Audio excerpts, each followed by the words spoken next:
شاید بیش از 20 میلیون نفر در کشور ما هستند که این چالش و این مشکل رو روزانه باهاش در ارتباطن. مشکلی که تو پوست، چه صورت چه بدن، واقعا آزاردهنده است.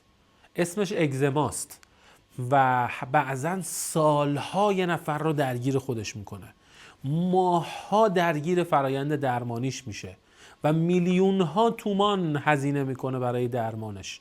اما توی این ویدیو میخوام در مورد اگزما باهاتون صحبت بکنم، بگم چه چیزهای اگزما رو تولید میکنه، ریشش کجاست و در نهایت چه کارهایی و چه اشتباهاتی رو آدم ها انجام میدن که ماحصلش میشود اگزمای پوستی که باید ازش جداً پرهیز کنید.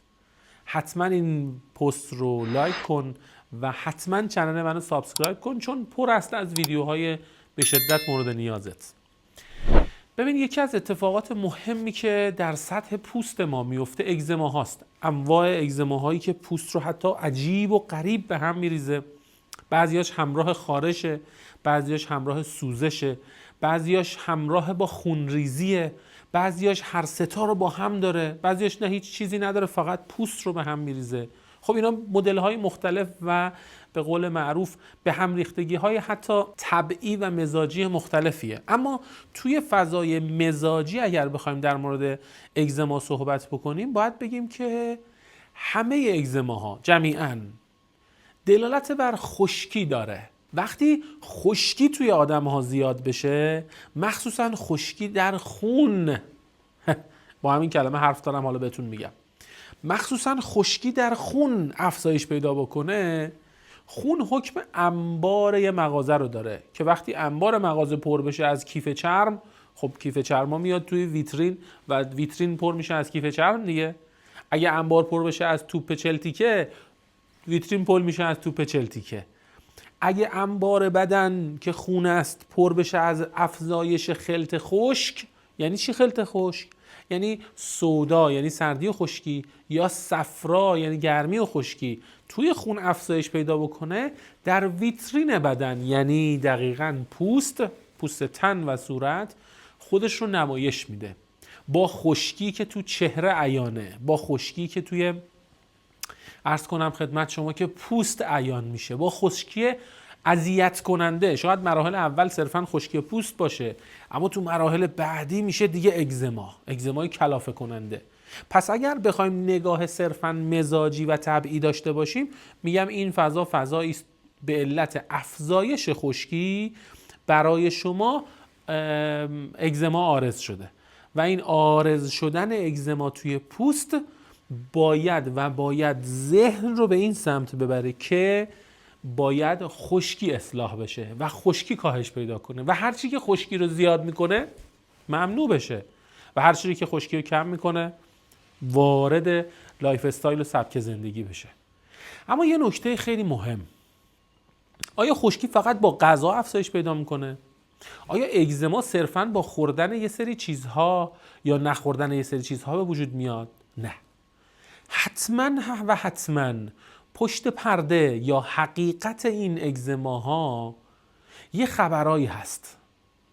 ببین، شاید بتونیم بگیم، تاکید میکنم شاید بتونیم بگیم، خشکی های رفتاری مثل خشم هایی که هی تو رو همه به آدم خشم انگیزناک میگن، خشمدار میگن، آدم خشن میشناسن، خشن بیقاعده، اونجایی که باید خشونت نشون بدی نه، خشن واسه زن و بچت، خشن واسه دوست و رفیقات، خشن واسه آدمای خوب.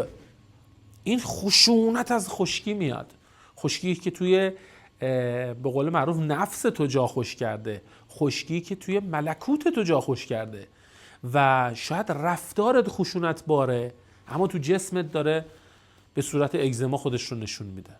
یا گوشه‌گیری و بیخود بی جهت، زودرنجی و بیخود بی جهت، تا بهت میگم بالا چش دبرو میری یه گوشه میشینی با همه قهر میکنی، یا حالا اسمشو میذاری افسردگی، میذاری آستانه تحمل پایین، هرچی. اینا جنس رفتارهای خشک هستن. اینا میتونن، اگر تو اهل این مدل رفتار باشی، اگه اینقدر آستانه تحملت پایینه که نمیشه باید حرف زد، نمیشه یه ایراد جزئی از زندگی یا رفتارت ازت گرفت، تو شک نکن که این خشکی رفتاره که خب میتونه توی پوستت ظهور و بروز اگزما بکنه و خیلی اتفاقات دیگه که تو باید بنشینی فکر کنی. اینجوری نسخه واحد نداره مثل مزاج و نگاه به قول معروف مادی و ظاهری بیماری.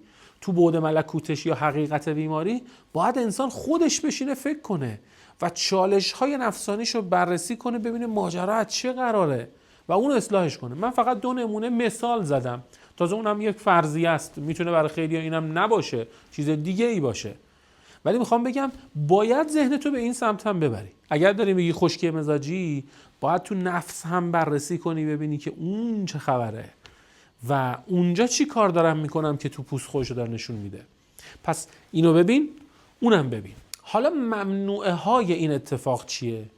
هر چیزی که خشکی رو افزایش میده. مثلا تو فضای رفتاری، آقا وقتی تو میبینی که وقتی بری فلان جا هی رفتار خشونت بارد افزایش پیدا میکنه، خب نکن. تو وقتی این بازی رو، این فیلم رو، این اتفاق رو، این آهنگ رو، این آدمه رو، این مکان رو میبینی و میشنوی و برخورد داری باهاش، همش افسرده میشی، همش خشونت افزایش پیدا میکنه، همش آستانه تحملت میاد پایین، اون موضوعات نفسانی. خب نکن. تو فضای طبیعی و مزاجی، تو وقتی میبینی همش وقتی قهوه میخوری اگزما تشدید میشه، خب نخور. وقتی ادویه تو غذات اتفاق میفته و سنگین میشه و ادویه زیاد استفاده میکنی و میریزه بیرون، خب نکن.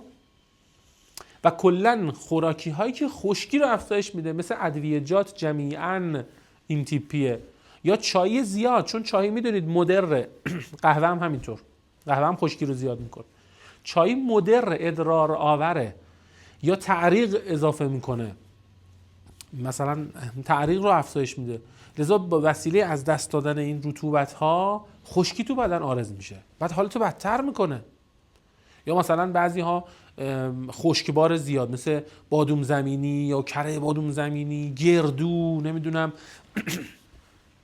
این دست خوراکی هایی که خشکی رو زیاد میکنه رو استفاده میکنن، بعد میگه اگزما، خب خشکی داره زیاد میشه دیگه، نخور دیگه. یا حتی تو معرض بادها و عرض کنم هوای خشک هی قرار میدن خودشون رو، میدونه اگه بره کوه این حالت تشدید میشه، اینجوری باز دوباره میره کوه. میدونه اگه بره بیابون و دشت مثلا به خاطر هوای گرم و خشکش دوباره این حالت میشه، باز دوباره میره. اینا رفتارهایی که ممنوع است. حالا چه کنیم این وضعیت جمع و جور بشه؟ گفتم دیگه، هر چی که رطوبت میده. مثل چی؟ محبت کردن. آقا کادو بخر برای همون بچه‌ای که براش خشم خرج میکنی، حالا براش محبت خرج کن، حالا بغلش کن، حالا قربون صدقش برو، حالا ببوسش. حالا تو همون جمعی که تو رو مسخره کردن و حتی مسخره نه بگیم، تو همون جمعی که بهت انتقاد کردن، تو باهاشون بگو، بخند، بگو آره راست میگید، روش کار میکنم درست میشه دیگه، چه خبر، خوبی، خوش میگذره، اصلا فضا رو عوض کن. بله همت میخواد، بله زحمت داره، بله شاید رنج داره، ولی عوضش کن فضا رو. تو فضای طبیعی و خوراکی ها، خب نخور این نوشیدنی های این مدلی رو، جاش نوشیدنی هایی که بهت رطوبت بده رو استفاده بکن. آقا چه خوراکی هایی، چه نوشیدنی هایی، چه مالیدنی هایی رطوبت میده؟ مالیدنی اگر بخوام به شما مثال بزنم میشه روغن بادوم شیرین، فوق العاده است. اگه بخوام بگم خوراکی، میگم همین بادوم شیرین، همین بادوم شیرین رو مصرف کن. چجوری مصرفش کنم؟ میخوای یه ذره رطوبت بیشترم بگیره، شیر بادومش کن. واقعا یه لیوان شیر، یه مشت اینقدر بادوم با یکم عسل بریز تو مخلوط کن، میکسش کن، فوق العاده است، بسیار رطوبت بخش عالیه. حالا به همین ترکیب یه مقداری کره حیوانی هم بزن، کره گاوی، باز دوباره رطوبتش افزایش پیدا میکنه، لولتو میاره بالاتر. دیگه چه خوراکی هایی میشه استفاده کرد؟ فرنی، آرد برنج و اون شکری که به شرطی که شکرش نیشکر باشه، فوق العاده رطوبت بخش عالیه. شیر برنج، شیر و یه مقدار شیره انگور، یا حالا ترجیحاً شیره انگور، این رطوبت رو دوباره به تو میده. یا حالا به جای شیره انگور مثلا حتی شکر نیشکر، این رطوبت به تو میده، فوق العاده است خوردنش. پس از این دست اتفاقات از این دست خوراکی ها استفاده بکنین. یا کدو حلوایی، هم خوردنش هم ماسک کدو حلوایی. همون کدو حلوایی رو قلفتی بنده تو آب جوش بپزه، پخت نرم شد بمال روی پوستی که اگزما داره. همون یه تیکه دیگه‌شو بردار بریز تو کاسه، همینجوری خالی خالی بخور. فوق‌العاده است. رطوبت بخشای معرکه‌ایه. کدو حلوایی نبود، خود همین کدو سبزا، با همون کدو سبزا همین کارو بکن. پوستشو بکن بذار رو پوستت و خودشو آب پس کن بخور.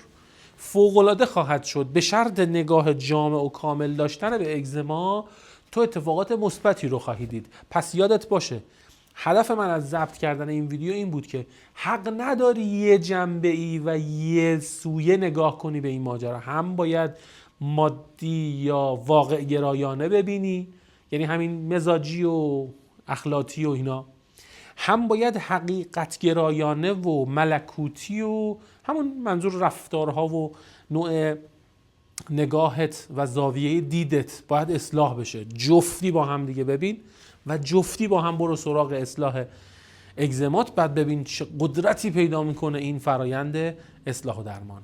متشکرم. ویدیویی رو ضبط کردم در مورد عارضه های مربوط به پاییز که همونجا هم یه سری نکاتی رو گفتم که به این موضوعات خشکی پوست و اگزما برمیگرده. اونم ببینی ضرر نمیکنی. ارادتمندم. یا علی مدد.